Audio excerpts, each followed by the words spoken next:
How's it going, guys? So this is where we're at right now. That's a new fan shroud extension. It's chrome, as you can see. It's mirror, and this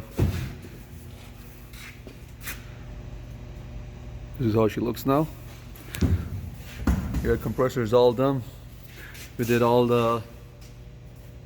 the hoses for the power steering. Plumbed everything today.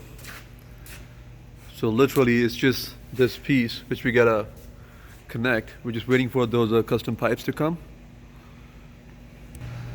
And that's how she looks from the exhaust side.